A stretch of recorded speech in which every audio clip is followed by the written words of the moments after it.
사랑하는 여러분, 로마서 7장은요 성도의 신앙 여정에 엄청나게 중요한 진리를 담고 있습니다.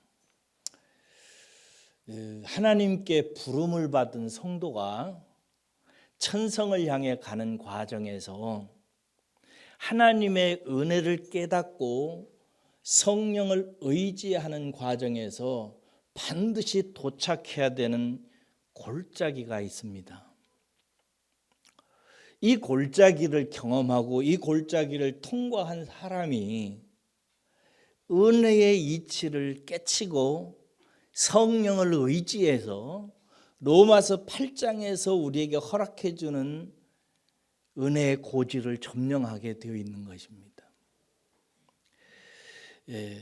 저와 여러분들이 이 은혜와 성령을 의지하는 이치와 진리를 깨닫게 하기 위해서 하나님께서 연단의 골짜기에 이르게 하시는데 저와 여러분들이 그 합당한 자리에 와 있는지 그렇지 않은지 쭉정인지 알맹이인지 잘 자라고 있는지 정체되어서 썩어가고 있는지 모든 것들을 가름하게 해주는 것이 로마서 7장의 진리입니다.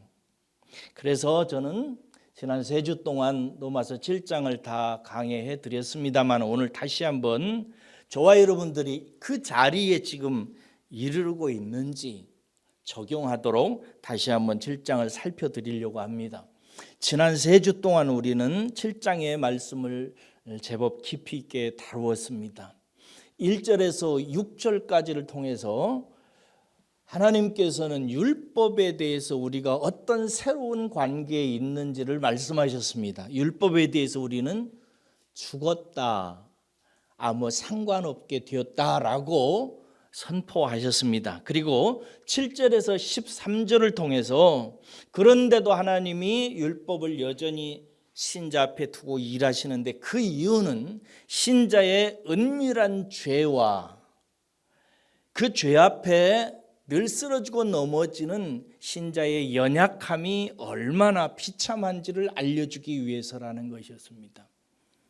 그리고 그 후에 14절에서 25절까지를 통해서 이렇게 은밀한 죄 가운데서 쓰러지고 넘어지는 연약한 인생이 실제로 영적 전쟁에서 어떻게 어처구니 없는 행동을 하면서 패퇴하고 자기 자신이 죄의 법에 사로잡혀서 살아가고 있는 처참한 인생인지를 절감하게 하셔서 예수 그리스도 안에서 하나님께서 예비하신 은혜의 도리를 깨닫고 예수로 말미암아 하나님께 영광을 돌리게 하는 것이 율법의 최종적인 목적이라 이렇게 말씀을 드렸습니다.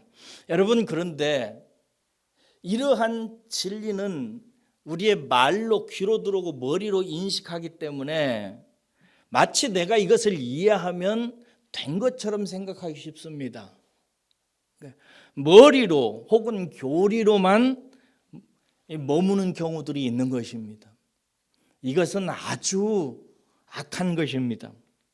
그렇게 되면은 8장이 약속하는 영광스러운 승리의 고지를 점령할 수가 없습니다. 이 사람은 7장에서 하나님께서 우리를 연단하는 과정을 통해서 이끄는 골짜기에 이르러서 철저히 자기 자신에게 절망하지 않은 사람은 8장의 승리의 비결은 성령을 의지하지를 않습니다. 성령을 간절히 붙들지를 않아요. 그래서 자기 육체의 연약함을 이겨내지를 못합니다. 그리고 그저 율법적인 행위만 반복하면서 일생을 살다가 그 행위가 쭉정이가 되어져 버리는 것입니다. 그래서 오늘 여러분 자신이 이 골짜기에 잘 이루고 있는지 혹은 통과했는지 혹은 아직 나는 멀었는지 오늘 말씀을 들으면서 여러분 자신을 잘 성찰하시기를 주의 이름으로 축원합니다. 먼저 1절에서 6절까지 있는 말씀, 율법에 대해서 우리가 죽었다고 하는 진리 앞에서 여러분 스스로 자신에게 질문을 던져보십시오. 여러분 자신은 정말 율법에 대해서 죽었으니까, 이것은 사실이거든요. 율법에 대해서 우리가 죽었는데 여러분들은 여러분의 인격적으로 율법에 대해서 자유하고 계십니까? 여러분 7장 4절에서 확인했듯이 성경은 믿음으로 의롭다 하심을 얻은 우리가 율법에 대해서 죽었다고 선언해요. 하나님께 나아가의 영생과 복을 누리기 위해서 우리가 더 지켜야 될 법이나 행위 따위가 필요가 없습니다. 왜냐하면 우리는 율법 앞에 설 때 율법의 정죄에 의해서 영원히 정죄받고 사망 가운데 떨어질 수밖에 없는데, 이러한 우리를 위해서 예수님께서 세상에 오셔서 당신이 우리가 당해야 될 율법의 정죄와 또 저주를 다 받으시고 죽으셨어요. 그러므로 우리가 또다시 율법의 정죄를 받고 죽어야 될 아무런 이유가 없습니다. 우리는 그 예수님을 내 주님으로 믿고 세례를 받음으로 그분과 하나가 되었기 때문에 우리는 율법에 대한 어떤 책무도 지지 않습니다. 자유인 것입니다. 네, 그러시기를 주의 이름으로 축원합니다. 스스로 다시 한번 대답해 보세요. 나는 율법에 대해 정말 자유한가? 제가 율법주의를 경계해서 여러분들에게 율법주의 신앙에 빠지지 말라고 자주 여러분들에게 경계하곤 했습니다. 이게 내가 율법주의에 해당되느냐 안 해당되느냐 하는 것은 내 신앙 행동, 내 신앙의 행동의 동기를 면밀히 보면 금방 눈치챌 수 있습니다. 저와 여러분들은 지금 예배를 드립니다. 찬송을 합니다. 기도를 해요. 어떤 분은 하나님께 헌금을 드리고 어떤 사람은 하나님이 하라고 하는 것 같은 일을 행위를 합니다. 전도를 하기도 하고요. 어떤 사람은 또 교회에서 봉사를 하기도 합니다. 그런데 이러한 신앙 행위를 왜 하느냐 하는 게 중요합니다. 나는 이걸 왜 하는가? 율법에서 해방된 사람은요, 감사 때문에 합니다. 좋아서 해요. 기뻐서 합니다. 이것이 내 인생에 가치가 있고 하나님을 즐겁게 해드리고 우리 교회에게 유익이 되고 가난하고 불쌍한 우리 교우들 중에 어떤 사람에게 유익이 되기 때문에 그래서 하는 거예요. 그런데 신앙생활이 좋아서 하고 기뻐서 하고 즐거워서 하고 감사해서 하고 예수님 사랑하니까 교회 사랑하니까 목사님 사랑하니까 하는 것이 아니라 다른 이유로 한다면 이건 다 율법주의에 해당됩니다. 율법주의의 특징은 뭐냐면 율법의 특징은 우리의 연약함을 정죄합니다.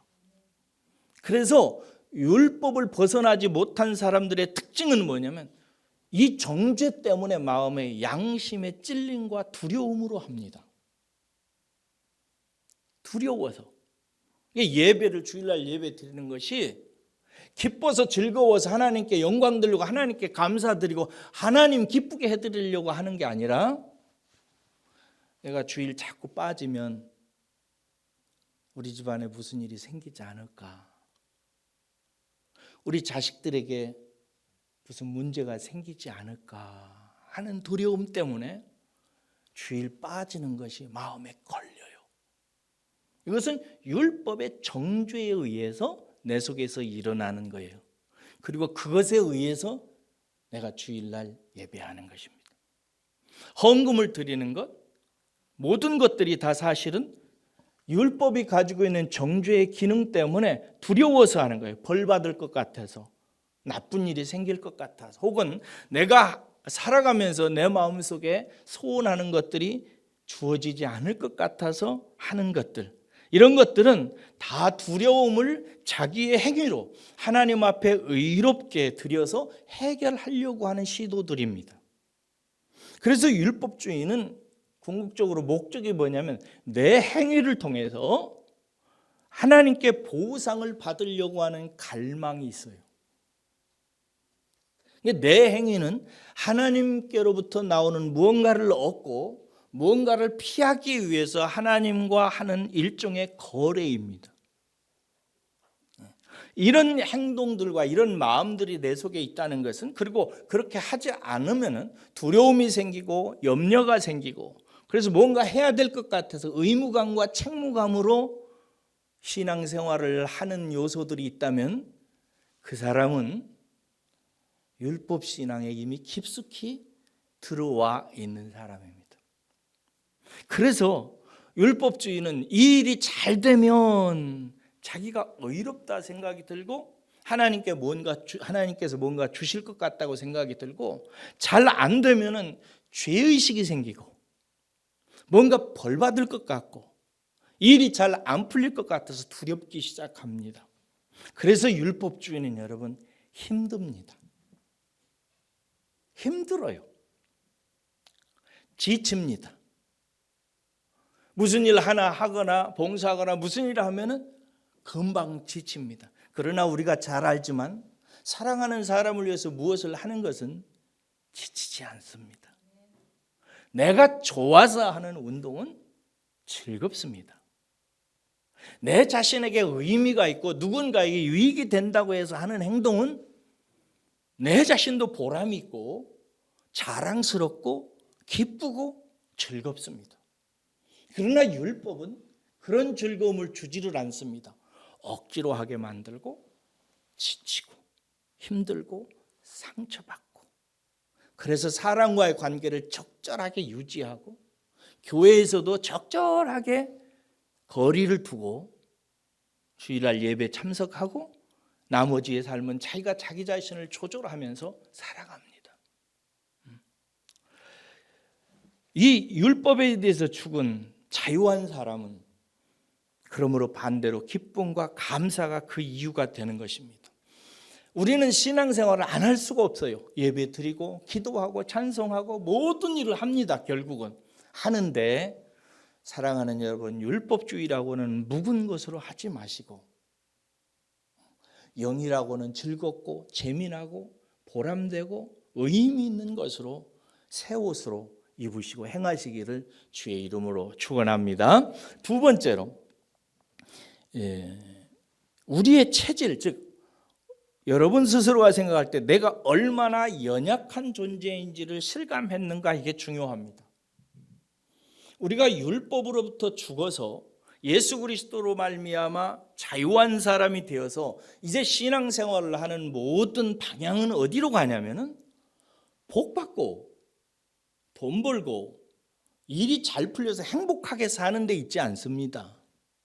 어디로 가냐면은 내가 예수를 닮는 사람,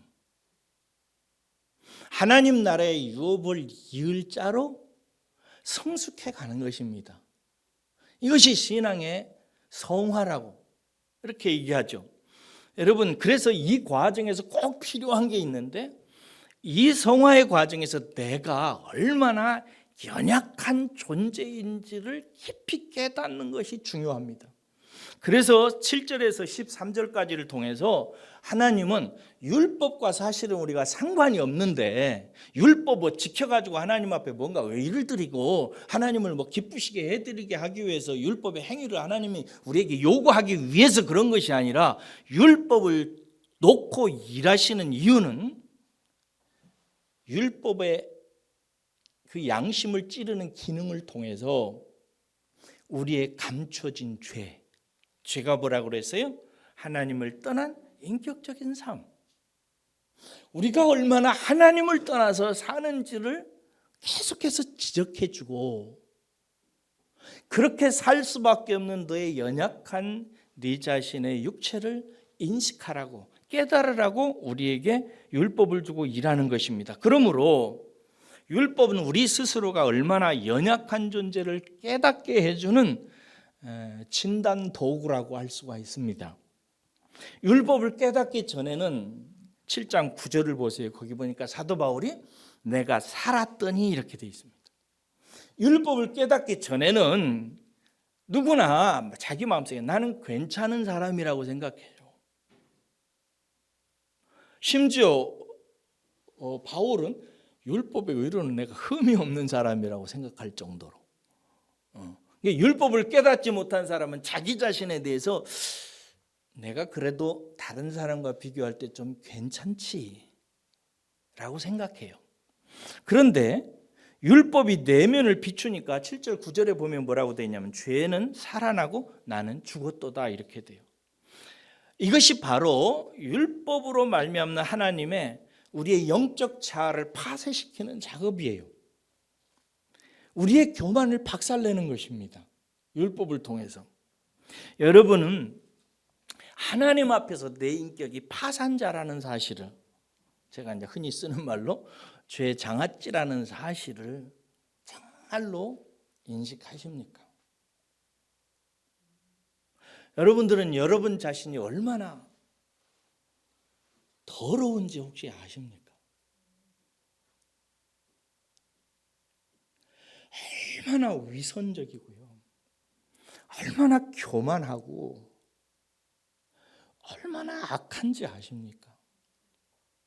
성경은 이런 얘기를 하잖아요. 만물보다 거짓되고 심히 부패한 것이 사람의 마음이라.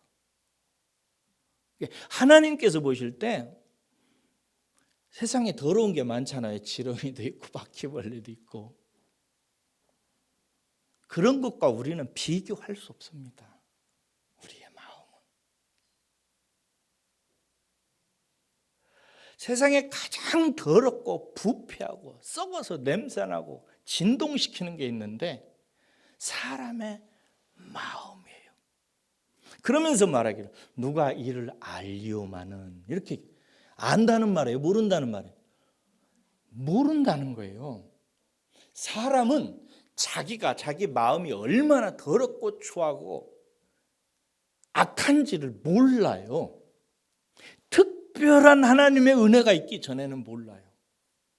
그래서 하나님이 사랑하는 자에게 가장 부패한 자기 자신의 마음을 알게 하시려고 율법의 기능을 통해서 우리의 죄를 들추어내시고, 우리가 죄 앞에 얼마나 연약하고 체질적으로 약해서 더럽고 추하게 살아가는지를 비추어서 드러내시는 거예요. 그래서 율법은 성도에게 있어서 더 날이 선다고 그랬어요. 일반 난 크리스찬들, 예수님 안 믿는 사람들에게는 율법이 그렇게 세지 않습니다. 날이 서 있지 않아요. 그냥 감옥 안 갈 정도로. 그래서 당신 예수 믿어야 돼요. 그러면 죄 용서 받아야 되죠. 하면 나는 법 없이도 살아요. 일단 정신없는 소리를 하죠. 근데 율법이 굉장히 무딘 거예요. 근데 신앙생활을 잘하는 사람일수록, 좋은 성도일수록 양심이 예민해집니다. 그래서 다른 사람에게 눈 한 번 흘린 것 가지고 집에 가서 회개한다고요. 왜? 하나님이 날선 율법으로 우리를 찔러서 우리가 그때 죄 가운데 있었음을, 하나님을 떠난 인격의 상태에 있었음을 가르쳐 주시고, 그런 데가 얼마나 부패한 자인지를 드러내시는 거예요. 제가 언젠가 말씀을 드렸습니다마는 한국에 유명한 목사님이죠. 한경직 목사님이 70여 살이 되셔가지고 기독교계의 노벨상이라고 별명 지어진 템플던상을 수상하시면서 소감문으로 이렇게 말씀하십니다. 여러분, 저는 이런 상을 받을 자격이 없습니다. 저는 70년 묵은 구렁입니다. 저는 20대 때 한경직 목사님의 그 간증을 듣고 그분이 자기 자신의 연약함이나 죄에 대해서 이렇게 인상적으로 표현한 것이라고 생각했어요. 근데 제가 조금 은혜를 깨닫고 나서 알게 됐어요. 그게 사실이라는 사실을. 아니요, 능구렁이보다 더 더럽고 교활하고 악합니다. 그래서 사도 바울이, 세상에 사도 바울 같은 분이 말씀하시기를 나는 죄인 중에 뭐라고요? 괴수라고. 저는 이것을 과장법이라고 생각했어요. 근데 은혜를 깨닫고 나서는 그렇다고 생각 안 합니다. 죄인 중에 괴수보다도 더 악한 게 바울입니다. 누가 알리오마는 몰라요. 그런데 하나님께서 사랑하신 어떤 성도들은 이것을 알아갑니다. 이것이 율법의 기능이에요. 이 복 있는 사람이 그래서 하나님 앞에 보이는 게 있어요. 수직적인 관계에서, 위와의 관계에서 하나님 앞에 나타나는 마음의 인격의 변화가 있어요. 그게 뭐냐면 겸손해집니다. 하나님 앞에 낮아지기 시작해요. 늘 하나님 앞에 설 때마다 나는 아무것도 아니라고. 나는 오늘 또 예수님 보혈 없이는 하나님 이름도 못 부른다고.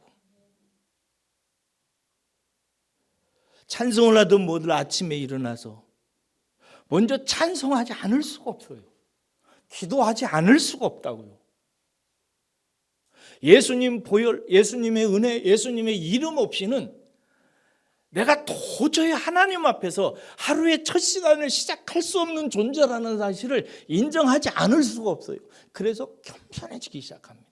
겸손이라는 말은 사람 앞에서 온유한 표정으로 고개 잘 숙이고 부드러운 말로 하는 이런 얘기 아니고 자기 존재 자체를 부인하는 하나님 앞에서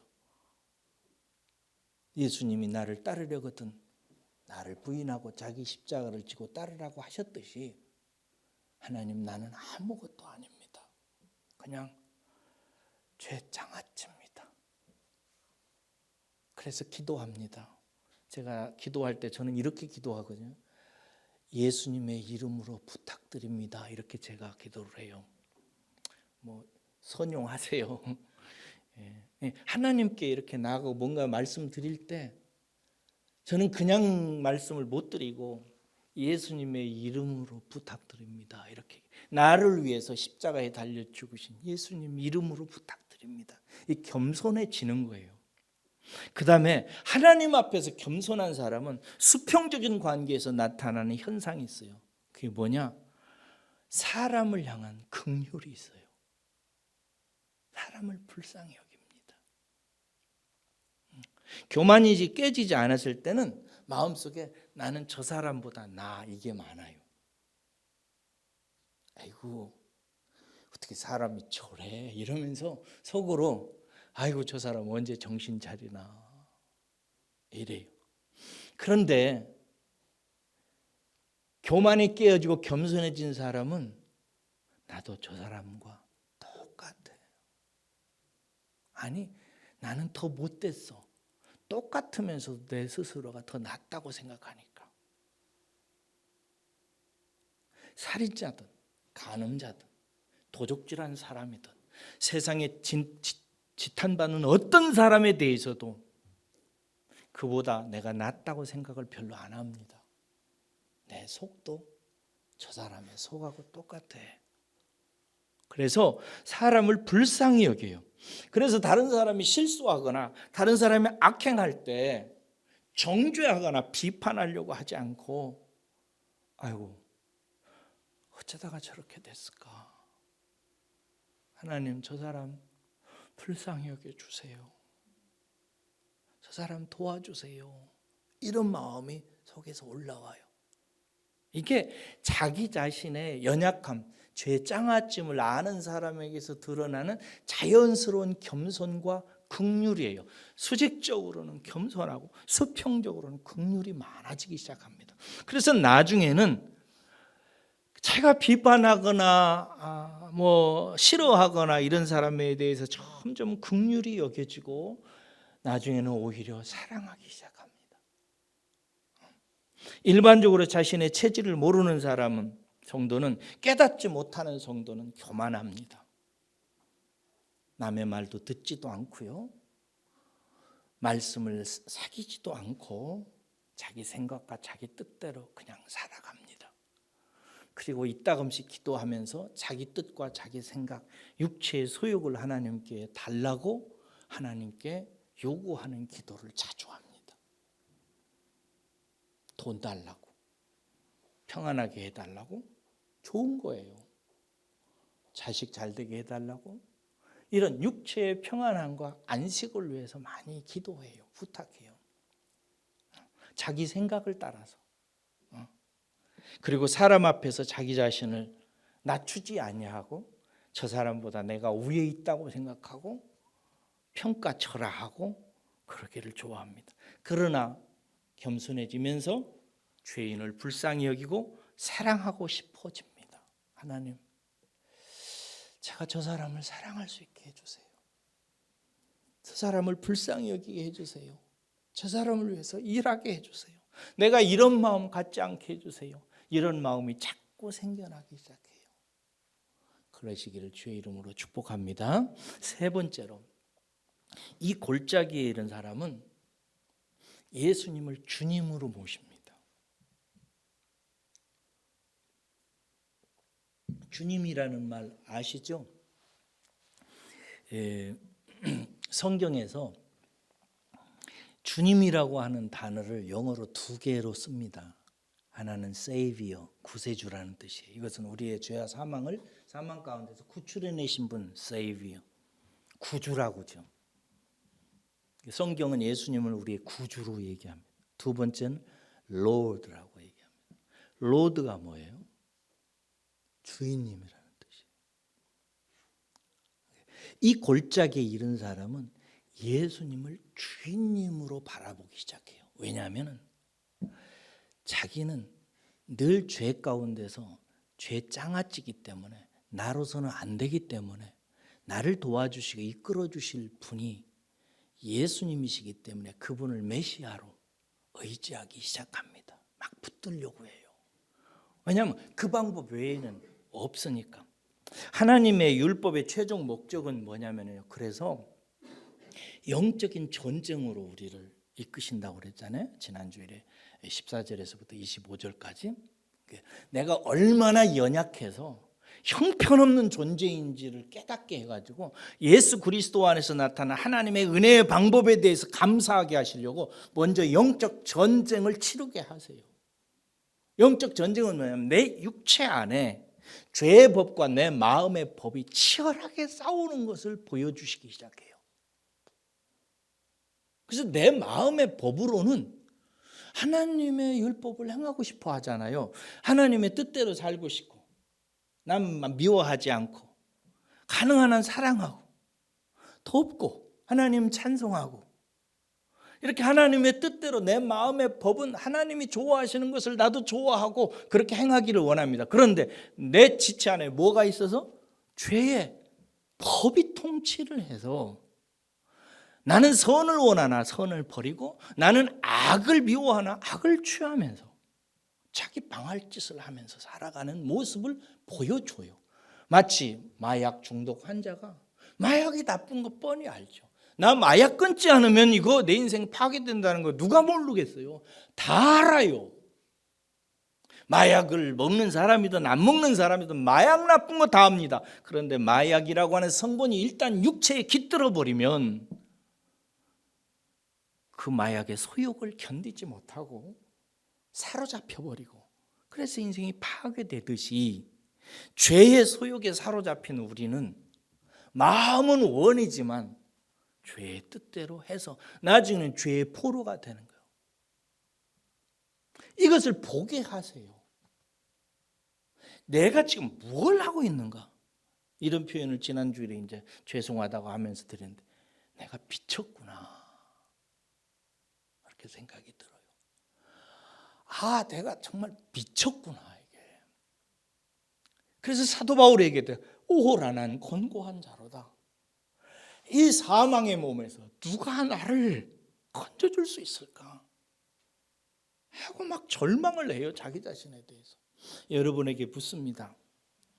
여러분은 혹시 하나님 앞에서 하나님 나 어떻게 하면 좋아요? 하고 통곡하고 울어보신 분 계신가요?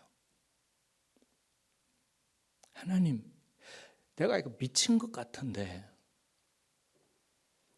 내가 어떻게 이렇게 삽니까? 하나님 이 일을 어쩌면 좋아요 하고 하나님 앞에 펑펑 울면 통곡해 보신 분이 계십니까? 그 절망이 와야 되는 거예요. 왜 그러냐면 이 절망이 오지 않으면 예수님을 주로 받들지를 않아요. 반대로 예수님을 자기 종처럼 부리려고 하죠. 하나님을 종처럼 부리려고 합니다. 알라딘의 램프 요정처럼. 여러분 그 이집트 신화의 동화의 알라딘의 램프 아시죠? 램프 이름이 뭐죠? 지니? 지니야 하고 부르면 그 램프에서 요정이 하나 나오잖아요. 그러면 그 아이에게 자기가 하고 싶은 걸 해달라고 하면 그 요정이 해주잖아요. 요정은 돈과 권력과 모든 것을 줄 수 있는 권능이 충만한 요정이에요. 그런데 나의 종이에요. 하나님이 알라딘의 램프의 요정과 같이 써먹는 사람들이 있어요. 그분의 말씀과 그분의 뜻과 그분의 의도에는 별로 그렇게 관심을 두지 않고 하나님을 이용해 가지고 내 자신의 유익을 취하려고 하는 형태를 취해요. 이게 이제 절망적인 상태인 것입니다. 평소에는 기도도 안 하고 말씀도 되게 안 보고 그저 머릿속에 든 것이란 어떻게 돈 벌까? 어떻게 내가 세상 사람들이 인정받을까? 어떻게 출세할까? 어떻게 내가 평안히 살까? 이 육체의 쾌락과 육체의 안녕과 육체의 꿈만을 위해서 움직이는 내 자신을 보면서 하나님 이거 어쩌면 좋습니까? 하면서 통곡하며 하나님께 나아가는 사람이 돼요. 이 사람에게 하나님께서 어느 날 눈을 막 번뜩 뜨게 해주는 게 있습니다. 그게 뭐냐? 그래서 내가 예수를 너한테 주었다. 예수를 붙들어라. 예수가 그런 너를 살려서 하나님 나라의 유업을 이룰 천성의 너를 올려줄 사람으로 만들기 위해서 내가 너에게 준 네 주다. 네가 예수만 붙들면 그의 말을 듣고 그의 기뻐하신 뜻을 따라서 살려고 하는 마음을 가지고 예수를 우러러보며 그분을 내 구세주로 받을 뿐만 아니라 로드로 섬기며 그분의 말씀과 그분의 의도를 알려고 바라볼 때에 그분의 음성이, 그분의 뜻이 우리 속에 들어오기 시작하고 그분이 이 세상에 오셔서 떠나시면서 우리에게 준 선물에 대해서 관심을 갖게 됩니다. 그 선물이 뭐죠? 성령님이에요. 성령님입니다. 저와 여러분들은 성령님이 없이는 절대로 변화가 일어나지 않아요. 성령을 굳게 붙들고 성령을 따르려고 하는 마음이 속에서 은혜로 부어줘야 돼요. 그런데 이 마음은 누구에게 하나님께서 부어주시냐면 깨어진 사람, 자기 자신에게 절망한 사람, 자기를 부인하는 사람, 늘 하나님 앞에 엎드려서 불쌍히 여겨달라고 하는 사람. 여기서 불쌍히 여겨달라는 것이 돈 없고 경제적으로 힘들고 고생스러워서 하나님 불쌍히 여겨달라 이게 아니고 내가 악하고 더럽고 추해서 예수님 닮기에 너무나 불가능한 존재에서 하나님 이 일을 어쩌면 좋냐고 자기 자신의 악함과 연약함과 부족함 때문에 하나님께 긍휼을 구하는 자에게 하나님께서 예수 그리스도를 통해서 성령의 능력으로 우리에게 허락해 주시는 그것을 붙들고자 하는 마음을 주신단 말이에요. 에스겔서에서 하나님께서 에스겔에게 골짜기에 가라고 하잖아요. 거기 가니까 뭐가 있었어요? 뼈다귀들이 막 골짜기 가득 차 있잖아요. 그러자 하나님께서 에스겔에게 영으로 명령하라고 하잖아요. 영은 들어가라. 명령하자 그 영이 들어가서 살이 붙고 가죽이 붙고 근육과 힘이 생겨서 그들이 새롭게 되어지는데 나중에 군사가 되잖아요. 왜 군사라고 하겠어요? 싸우는 자예요. 죄의 법과 싸우고 죄장아찌 된 내 육체와 싸워서 하나님의 나라, 하나님의 천성을 정복하는 군사가 되기 때문에 그런 거예요. 이 사람에게 준 마음에 대해서 하나님께서 그때 내가 새 영으로 그들에게 부어주리니 하면서 하시는 말씀이 새 마음을 주신다고 그래요. 새 마음. 우리에게 필요한 것은 새 마음입니다. 우리의 마음으로는 안 돼요. 하나님께서 새 마음을 주십니다. 새 마음을 주시면은요, 대략 이런 세 가지 증상이 나타나요. 첫째로요, 예수님을 환영하고 기뻐하고 즐거워합니다. 예수님이 좋아져요. 여러분에게 묻습니다. 여러분, 예수님이 좋으세요? 예수님이 정말 좋아져야 됩니다. 제가 사랑이라고 묻지를 않고 여러분들에게 좋으냐 좋아하냐고 묻는 거예요.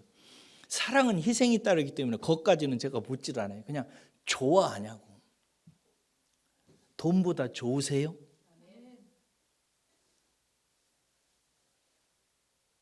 세상에 무엇보다도 예수님이 좋아지는 마음을 주세요, 하나님께서. 이건 내가 하는 것이 아니라 내가 깨어지고 비참한 상태에서 하나님께 울부짖을 때 하나님께서 주시는 새 마음이에요. 예수님이 좋아져요. 왜냐하면 그분을 좋아해야 그분을 가까이 하거든요. 그렇죠? 그렇습니다. 그래서 예수님을 기뻐하고 좋아하고 예배하고 즐거워합니다. 이 마음이 생겨요. 저는 저와 여러분들의 마음속에 예수님 좋아하는 마음, 기뻐하는 마음, 즐거워하는 마음, 그분과 가까이 하고 싶어하는 마음이 듬뿍듬뿍 마음에 부어지시기를 정말로 진심으로 축원합니다. 두 번째로 예수님이 좋아지면은요, 예수님을 사랑하게 돼요. 사랑합니다. 사랑은 뭐예요? 어떤 존재를 좋아하고 귀히 여기고 마음을 다하는 인격을 말해요. 어떤 존재를 좋아하고 귀하게 여기고 온 마음을 다해서 그를 위해서 뭔가 하려고 하는 마음이에요. 이게 생겨요. 그래서 예수님을 사랑하게 돼. 예수님이 너무 귀하게 생각해서 들어가지고 예수님이 좋아하는 것 나도 좋아하고 싶어지고 예수님이 싫어하는 것 나도 싫어지기 시작합니다. 예수님이 알고 있는 거 나도 알고 싶어. 그리고 예수님이 하려고 하는 것은 나도 하려고 해요. 우리가 연애를 한 번쯤 해봐서 알지만 어떤 사람을 사랑하게 되면 그 사람을 알고 싶어 합니다. 이놈의 인간이 어떤 인간인지, 태어나기는 어디서 태어났고 어렸을 때는 뭘 경험했고 이 사람이 좋아하는 음식은 무엇이고 이 사람의 꿈은 무엇이고 이 사람의 관심과 소원은 무엇이고 이런 거에 대해서 막 묻고 알고 서로가 나누어요. 예수님을 좋아하고 사랑하게 되면은 그런 현상들이 벌어집니다. 예수님이 좋아하는 게 뭔가? 예수님이 꿈꾸는 게 뭔가? 예수님과 나하고 나누려고 하는 게 뭔가? 예수님의 나를 향한 소원이 뭔가? 이런 것들에 대해서 관심을 갖기 시작해요. 그리고 마지막으로 하나님이 새 마음을 부어주시면은요, 예수님을 따르고 순종하려고 해요. 주님에 대한 사랑은 그냥 지식과 감정에 머물러 있지 않아요. 의지가 동반되기 시작합니다. 그래서 예수님의 말씀을 잘 듣기 시작하고요, 새겨 들으려고 그래요.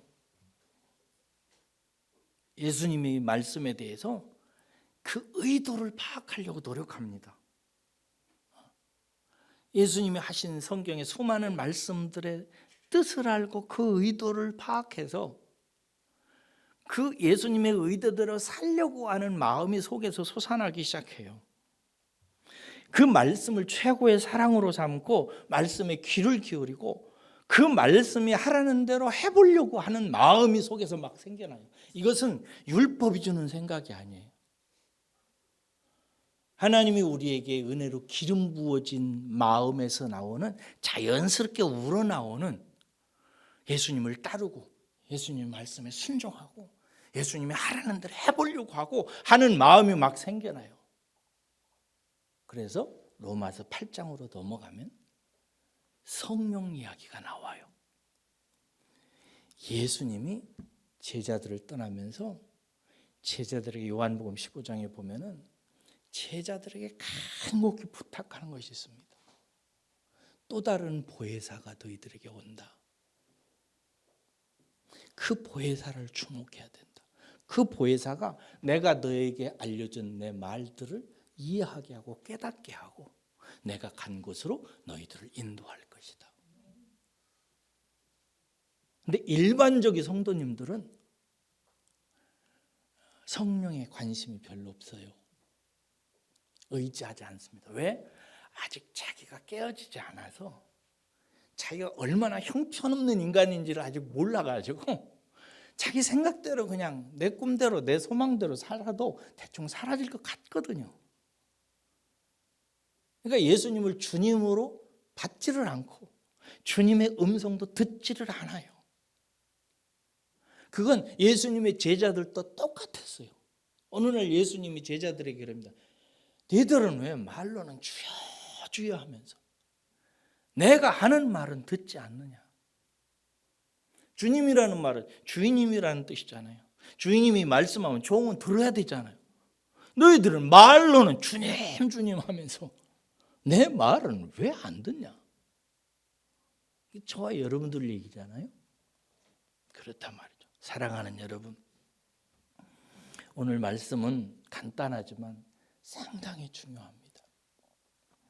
여러분들은 꼭 로마서 7장의 성도가 되시기를 주 예수님의 이름으로 축복합니다.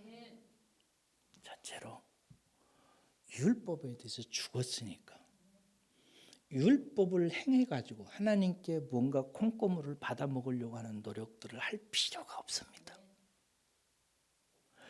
율법의 정죄를 예수님께서 다 받고 저주를 받으셨기 때문에 우리가 율법을 행하지 못해서 받을 저주와 정죄가 없습니다. 예수를 믿고 구원받은 어떤 사람에게도 정죄가 없고 저주가 없습니다. 그러니 자유하십시오. 하나님과 우리 사이는 아버지와 자식 사이입니다.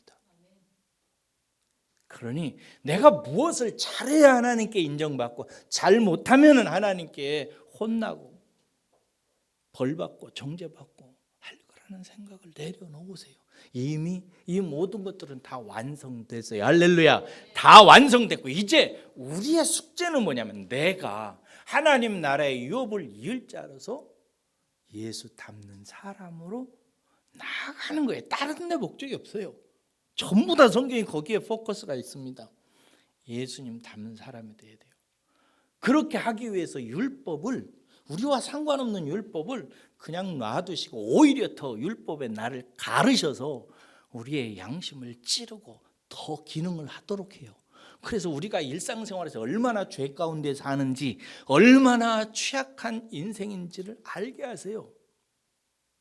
그래도 못 깨달으니까 영적 전쟁을 우리 속에서 치르게 합니다.